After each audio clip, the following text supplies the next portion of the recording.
L'émission que j'ai le plaisir de vous proposer aujourd'hui est la 5e que nous réalisons en mode confiné avec nos webcams, souvent avec des connexions difficiles.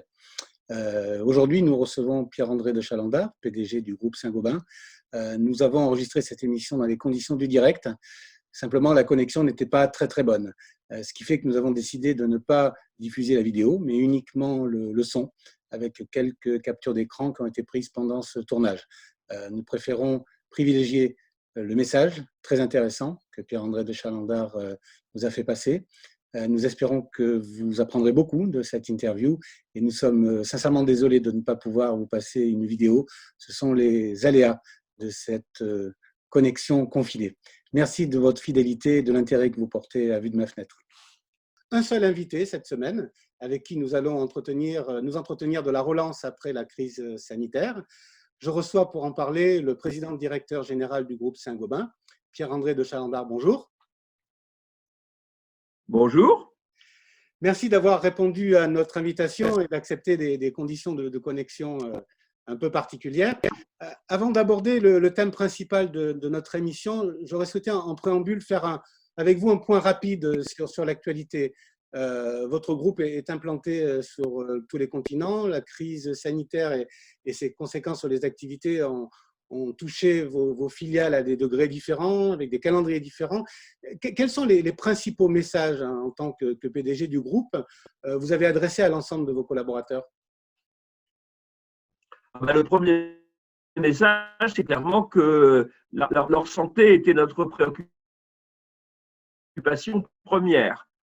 Et donc, nous avons, en fonction de la situation des pays qui est très variable et en lien avec les autorités de ces expériences qu'on a pu avoir dans les pays qui ont été touchés en premier, nous avons pris toutes les mesures pour protéger la santé de nos collaborateurs au maximum. Donc, mesures de télétravail et reprise du travail sur les sites, avec des précautions drastiques, bien évidemment, toutes les mesures barrières qui ont été préconisées. Donc, la première priorité, c'est la santé. Après, nous avons aussi, et je crois que c'était important, essayé de renforcer la solidarité au sein de Saint-Gobain et de montrer aussi la solidarité de Saint-Gobain par rapport à, j'allais dire, ceux qui étaient encore plus… beaucoup d'entreprises, nous avons donné nos masques au personnel soignant. Au début, nous avons la chance d'avoir une activité dans le domaine de la santé où on fabrique des tubes qui sont très importants pour les respirateurs. On a augmenté très fortement notre production dans ce domaine et donc on a renforcé. Je suis frappé de voir à l'intérieur de Saint-Gobain tous ces élans de solidarité avec beaucoup d'initiatives, à la fois vis-à-vis des collègues et vis-à-vis de l'extérieur. Bon, et puis la troisième priorité, c'est que partout où on pouvait, on a repris le travail. Et aujourd'hui, on a une situation qui s'améliore de jour en jour, même si elle n'est pas encore… on tourne bien évidemment pas à plein régime, à l'exception de la Chine, où on a depuis quelques jours maintenant un niveau d'activité qui est supérieur à celui qu'on avait l'année dernière à la même époque. Est-ce que justement la situation de la Chine et la reprise des activités peut inspirer les autres pays pour mettre en place la reprise et le déconfinement? On espère. Alors, chaque situation est différente. Comme vous le savez, le régime politique chinois est un peu différent. Donc, oui. Là-bas, on ne se pose pas la question de savoir si on va faire de la traçabilité, par exemple. Mais le système chinois a été assez efficace. Et c'est vrai que je fais tous les 2 jours à peu près, 2 ou 3 jours, un comité exécutif vers 1h de l'après-midi. Comme ça, j'ai à la fois les Chinois et les Américains et on fait le tour du monde. Et c'est absolument passionnant de faire remonter les expériences des uns et des autres. Et bien évidemment, on écoute beaucoup les Chinois parce qu'ils sont en avance, je dirais, de à peu près 6 semaines à 2 mois sur les autres pays. Et donc, oui, j'espère qu'on va pouvoir avoir une reprise aussi forte que la Chine. C'est pas sûr, hein, parce que les conditions sanitaires ne seront pas aussi strictes que ce qu'il y a eu en Chine. Donc, les Chinois ont à la fois repris une vie quasiment normale et pas du tout normale. Bien sûr. On va revenir juste après sur justement les conditions de la reprise. Pour finir avec votre actualité, ce sont également les résultats du premier semestre, du Oui. premier trimestre, pardon, 2020 que vous venez de publier. Ce sont des résultats qui sont logiquement impactés par la crise sanitaire. Alors, on a publié le chiffre d'affaires du premier trimestre qui est à données comparables, il est en baisse de 4,9%. Mais en fait, à fin février, et je dirais même presque à mi-mars, on était en avance. Donc la baisse, elle est essentiellement sur la deuxième quinzaine de mars, avec une baisse très forte dans certains pays. Mais la bonne nouvelle, c'est que la dynamique de Saint-Gobain était positive et qu'il y a une activité importante. Ça veut dire d'ailleurs que sur les métiers de la construction, il y a des carnets de commandes qui sont importants et dont on va en avoir besoin maintenant.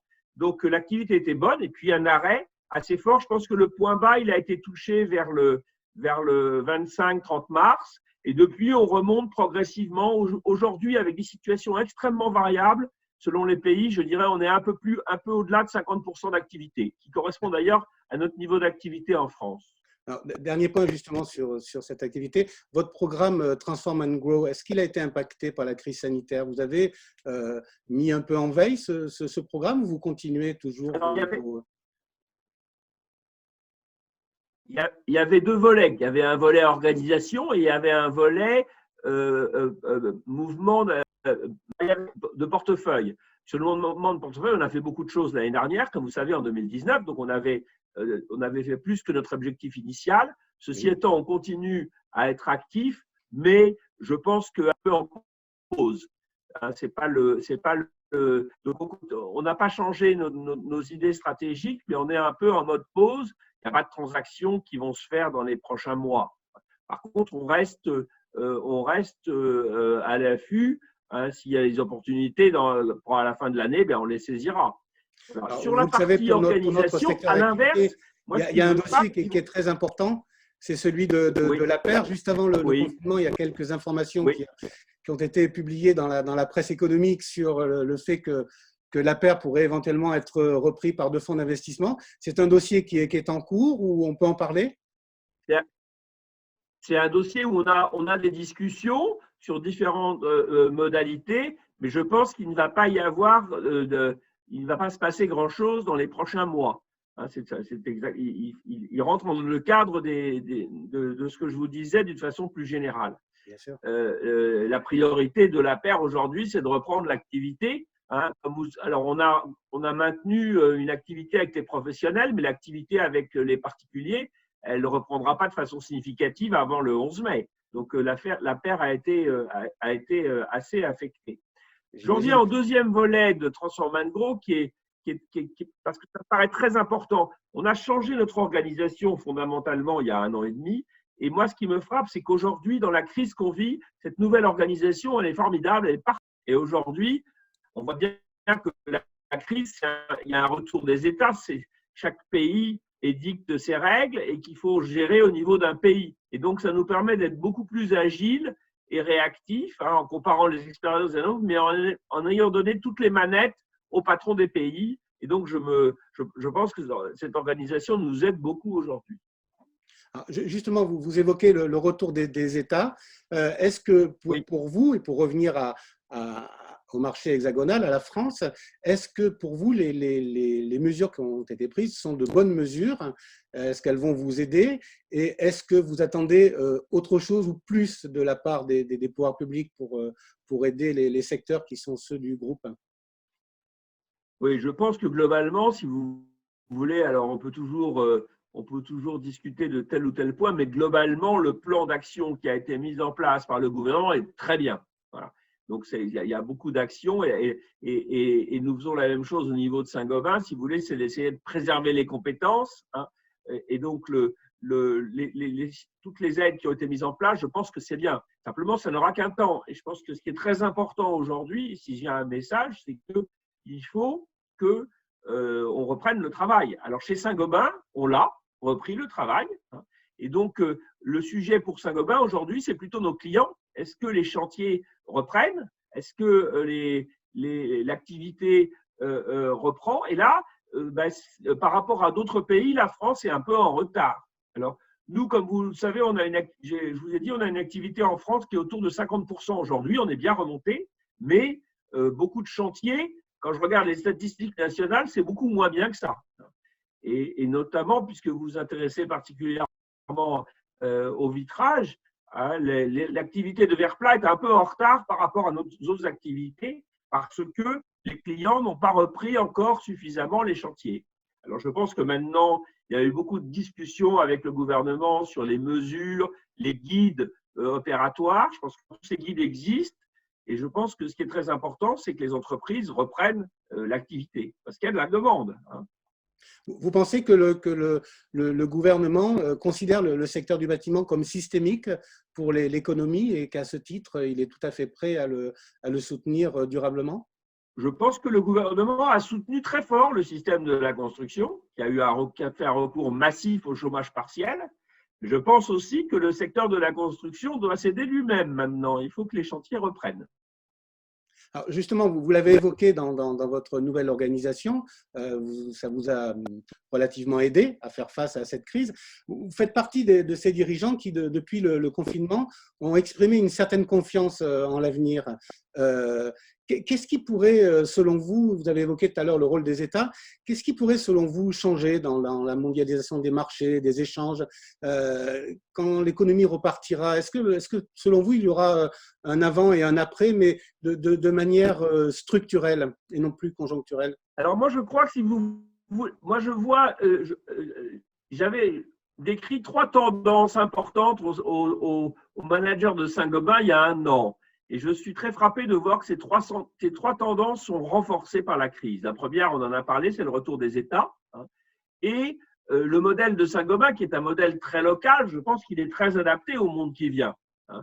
Si on veut avoir les choses qui soient faites plus près, la mondialisation, elle a beaucoup d'avantages. Hein, mais je pense qu'il y a un certain nombre de vulnérabilités qu'on est en train de voir. Les métiers de Saint-Gobain, on les fait de façon très locale. Et je pense qu'on est bien adapté à ce monde-là. La deuxième chose, c'est clairement, moi j'ai mis beaucoup l'accent comme depuis plusieurs années dans le domaine, c'est le digital. Alors ce qu'on est en train de faire en est une illustration. Et si vous voulez, si je prends le monde de la construction, ça pénètre très vite. Moi je crois que le BIM, la préfabrication, tous ces outils digitaux, il va y avoir un besoin de productivité important qui va être renforcé dans la construction. Et donc, je pense que les tendances sur les qu'on voyait, elles vont être que renforcées. Et le troisième point, ça c'est pour moi très important, et je suis confiant, mais il faut se mobiliser, c'est que je pense que le souci de l'environnement va, dans l'opinion, va être renforcé. Et donc, c'est un moyen de relancer, c'est d'avoir une relance verte. Je pense qu'au niveau européen, le Green Deal doit être renforcé. C'est une des solutions pour sortir de cette crise. Donc, j'appelle effectivement la relance à être une relance verte. Et je suis pas le seul, et donc je suis relativement confiant, même si il peut y avoir si vous voulez, des tentations court-termistes de certains. C'est pour ça que c'est important de se mobiliser. Bien sûr, vous n'êtes pas seul. D'ailleurs, vous avez signé avec 180 décideurs l'appel de l'eurodéputé Pascal Canfin sur le Green Deal. C'est un des axes. Vous avez même dit l'urgence était moins de penser le monde de demain que de définir comment nous allons organiser celui d'aujourd'hui. Je vous cite. Voilà. Comment pour les matériaux de construction, qui sont une grosse part de vos activités, et qui concernent bien évidemment les lecteurs de verre et protection, comment les entreprises de votre groupe peuvent-elles et vont-elles pouvoir s'adapter et répondre à ces enjeux d'un nouveau monde que vous qualifiez vous-même d'hybride? Alors, si je prends par exemple nos activités de distribution, si vous voulez, on a beaucoup augmenté le digital. Hein. Donc, on va devoir à la fois avoir des gestes barrières importants et garder une relation avec nos clients tout en étant digitalisé. Donc, c'est ça le challenge. Hein, et je pense que ça va beaucoup bouger. Si je prends nos métiers industriels, oui, j'ai parlé du BIM. Je pense que si vous voulez, la productivité va être nécessaire. on va devoir travailler sur les chantiers pour nos clients de façon différente. Et donc, nous, eh bien, il faut qu'on apporte des solutions qui permettent ça. On avait commencé à y travailler, ça ne va faire que se renforcer. Donc, bien, j'imagine bien, nous arrivons au terme de notre entretien, Pierre-André de Chalandard. J'avais une dernière question un peu générale et que je pose souvent en fin d'émission. Quelles sont selon vous les forces des secteurs et des marchés qui sont concernés par les activités de Saint-Gobain qui vous permettront de mieux retrouver le chemin de la croissance après la crise? Quelles sont vos armes et quelles sont vos faiblesses, si faiblesses il y a? Alors, nous, on est très locaux, si vous voulez, et on est sur des besoins importants. Je vais vous donner, moi, je crois par exemple que la rénovation va être très importante après la crise.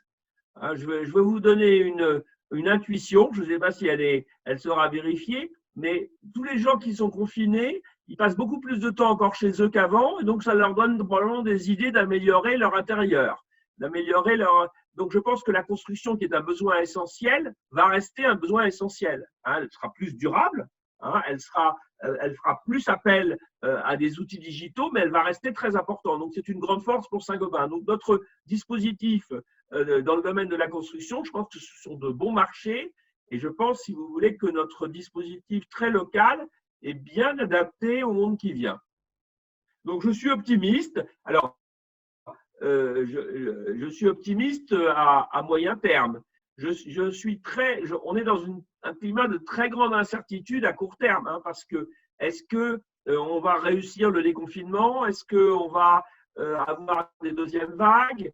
Est-ce que tout ça, c'est des sujets très, très délicats? C'est pour ça que l'année 2020 est encore très incertaine. Et je pense qu'aujourd'hui, en respectant les consignes de sécurité, il est important de se remettre au travail. Effectivement, beaucoup d'intuition, des certitudes un peu. Jamais on n'aura autant conjugué le conditionnel qu'en ces débuts d'année 2020, mais il est évident qu'on ne peut qu'avoir de l'intuition et on est dans une crise tellement incomparable, avec aucun élément qui nous permette une analyse de comparaison, qu'on ne peut qu'émettre des vœux. C'est un exercice difficile pour vous comme pour nous de pouvoir essayer de tirer des conclusions, en tous les cas d'essayer de voir ce qui va se passer.